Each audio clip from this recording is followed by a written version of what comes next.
Fever is a warning sign of illness. It's just your body's way of mounting an inflammatory response to any insult in your system. Just like the military, when you have a terrorist invasion, they have to issue a red alert and they will mount roadblocks and other things in order to curb the effect of the terrorist invaders. So fever is not an illness in itself, but it's your body's way of minimizing the damage of an insult in your system. So like things, bacterial infections, viral infections can trigger fever because they are all foreign bodies and they are like terrorists in your system. So whenever your fever is less than 38 degrees centigrade, then you have what we call low-grade fever. Now, low-grade fever occur in things like when you catch a flu, or you have bacterial infection, UTIs, when you have things like malaria, like typhoid.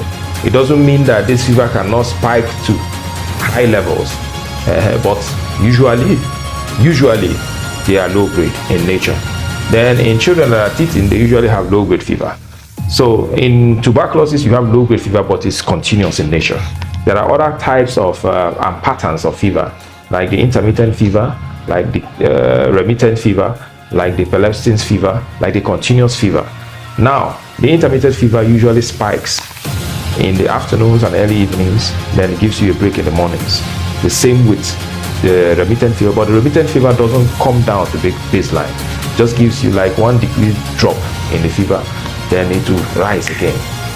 So it usually spikes at different levels.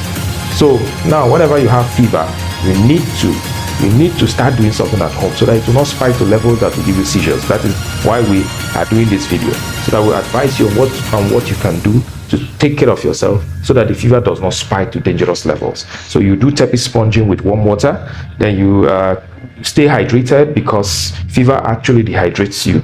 Then you use light clothing so that the heat can escape from your system. Then you avoid alcohol and cold stuff. These are the things you need to do to prevent the fever from spiking to dangerous levels. Then other things you can do is you go and see your doctor, because any time that you have a fever, it means that there's a dangerous thing that is happening in your system. Now, high-grade fevers are around 38.9 degrees centigrade or around 102 degrees Fahrenheit. You see those kind of fever in things like bacterial meningitis. You see them in things like encephalitis, things that are severe. Hodgkin's lymphoma gives what we call Pelebstin's fever. It gives you a break after 5 to 7 days, it comes back. So these are things you need to do to avoid the fever spiking to dangerous levels that will give you seizures. Seizures is convulsion. You start jerking in your legs and in your feet and all that. So I remain Dr. Nwichi Frederick. Investment in your health is your wisest decision.